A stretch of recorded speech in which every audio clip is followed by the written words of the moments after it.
Bienvenue sur Africa 24 dans cette nouvelle édition de l'Africa Tonight. Voici les titres.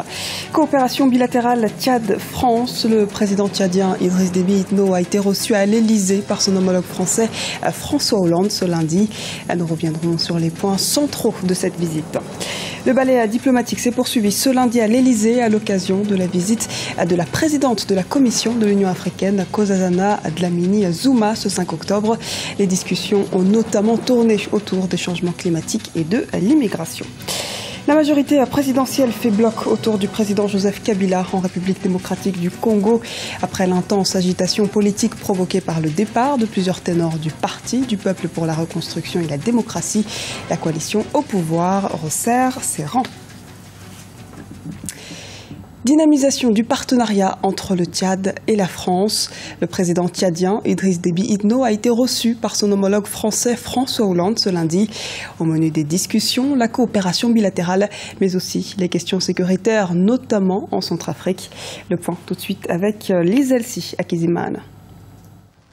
Le président Idriss Déby Itno plaide pour la Centrafrique. Reçu ce lundi 5 octobre 2015 au palais de l'Élysée à Paris en France par son homologue français François Hollande, le chef de l'État tchadien a rappelé l'importance d'organiser des élections en Centrafrique avant la fin de l'année. Nous avons, avec le président français Hollande, une même position en ce qui concerne la RCA. Cette transition doit s'arrêter.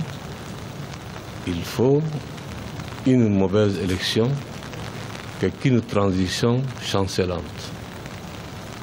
Donc, que la communauté internationale trouve les moyens financiers nécessaires pour permettre à la transition de faire les élections avant la fin de l'année 2015. Le Tchad s'investit également dans le maintien de la paix dans la région de l'Afrique de l'Ouest et de l'Afrique centrale. Le président Idriss Déby Itno s'est impliqué dans la mission de maintien de la paix au Mali, mais se bat également aux côtés du Cameroun, du Nigeria, du Bénin et du Niger contre Boko Haram, en lourd investissement logistique, mais également financier. Les difficultés économiques et financières que connaît le Tchad aujourd'hui sont les conséquences directes de l'implication du Tchad dans les questions de sécurité de la sous-région. Lors de cette rencontre, les deux chefs d'État ont regretté la recrudescence des violences à Bangui en Centrafrique.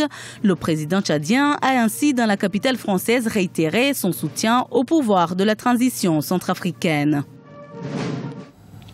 Relations bilatérales également entre le Ghana et la France. Le président John Dramani Mahama s'est entretenu ce lundi 5 octobre au palais de l'Élysée avec son homologue français François Hollande.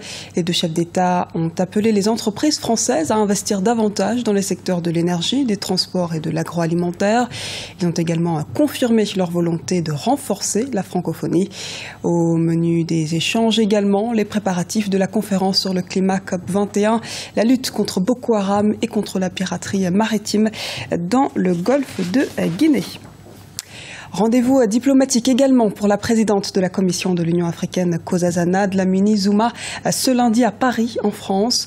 Au cœur des échanges avec le président français François Hollande, la résolution des conflits sur le continent africain, sans oublier un défi majeur mondial, la question des migrations, qui fera l'objet d'un sommet entre l'Union européenne et de nombreux pays d'Afrique. À Malte, ce sera en novembre prochain.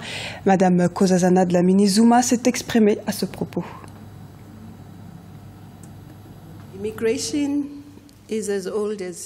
L'immigration existe depuis la nuit des temps et existera toujours. Mais il est primordial que nous créions de bonnes conditions de vie afin que les Africains quittent leur pays par choix et non par désespoir.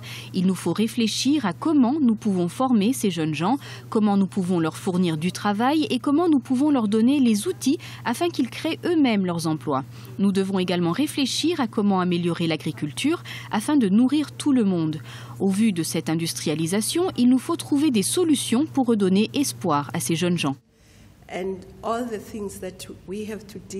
Réunion du PPRD en République démocratique du Congo. Plus de 350 parlementaires du Parti du peuple pour la reconstruction et la démocratie ont répondu présent à l'appel du président Joseph Kabila ce dimanche 4 octobre. Les députés ont tenu à assurer leur soutien au chef de l'État, comme nous l'explique Arwa Barkala. 315 députés et 47 sénateurs. Le président Joseph Kabila a décidé de réunir sa famille politique ce dimanche 4 octobre au sein de sa propriété à Kingakati, située en périphérie de Kinshasa.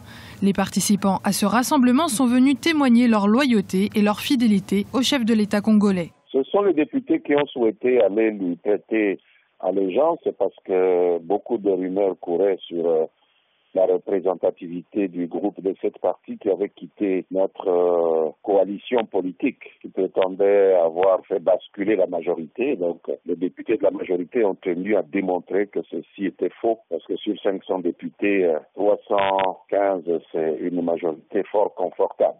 Une majorité confortable, mais des soutiens qui se délitent, comme en témoigne la création de la plateforme G7, formée par 7 partis frondeurs au sein du camp présidentiel. Plusieurs membres du Parti du Peuple pour la Reconstruction et la Démocratie, le parti au pouvoir, ont récemment démissionné. C'est notamment le cas ce mardi 29 septembre de l'ancien gouverneur du Katanga, Moïse Katumbi. Pour l'opposition, le rassemblement initié par les députés de la majorité trahit une perte de vitesse de la popularité du président au sein même de sa famille politique. Un président en fonction n'a pas besoin des parades pour pouvoir communiquer. C'est un signe de grosse faiblesse, parce que s'il doit utiliser de telles parades pour montrer au monde entier qu'il a du soutien, cela veut dire qu'il a du plomb dans l'aile. Et donc, nous considérons ça comme une faiblesse. Durant son allocution, le président Joseph Kabila a demandé à ses parlementaires de se préparer au dialogue politique en réponse à ceux qui l'accusent de vouloir modifier la Constitution. Par ailleurs, le chef de l'État congolais ne s'est pas prononcé quant à une éventuelle candidature pour un 3e mandat en novembre 2016, date de la prochaine élection présidentielle. Un autre scrutin est au cœur de l'actualité guinéenne. L'élection présidentielle se tient en effet en Guinée ce 11 octobre. Et sachez que vous pourrez suivre à partir de 20h GMT ce soir la suite de nos éditions spéciales quotidiennes consacrées à cette présidentielle. Dynamisation de l'économie verte en Afrique centrale. Les pays de la zone souhaitent équiper 90 millions de personnes de foyers de cuisson améliorés, et ce, à l'horizon 2030.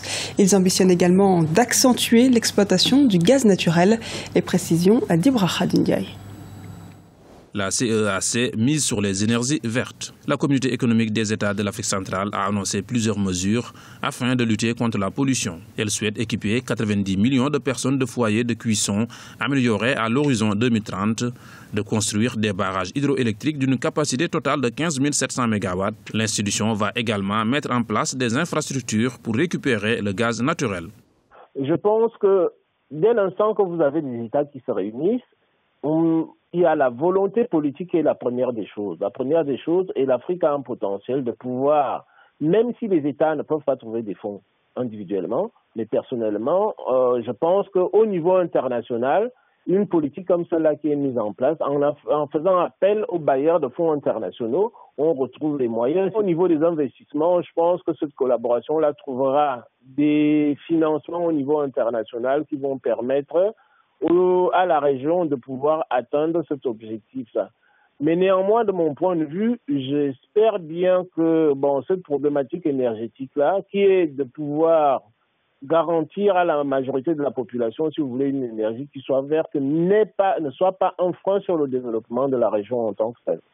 Rappelons que ce livre blanc est le résultat d'un travail conjoint de la Communauté économique et monétaire de l'Afrique centrale, la CEMAC, et la Communauté économique des États de l'Afrique centrale. La collaboration entre la CEAC et la CEMAC pour pouvoir mettre en place, une dynamique énergétique verte et une bonne idée qui peut aller jusqu'au bout dans la mesure où on a une dynamique mondiale qui vise à réduire la pollution qu'il peut y avoir pratiquement dans le monde entier, parce que le niveau de pollution a déjà atteint des sommets qui sont alarmants pour le monde entier. Preuve, nous avons la COP21. Dans cette COP21-là, c'est la préoccupation principale de tous les États du monde entier. Le projet reprend à son compte la politique énergétique régionale.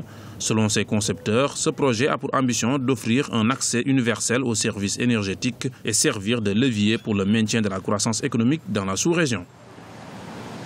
Ce journal a été réalisé par l'ensemble de la rédaction. Nous vous remercions pour votre fidélité. Retrouvez dans un instant une nouvelle édition de l'Africa Tonight sur Africa 24.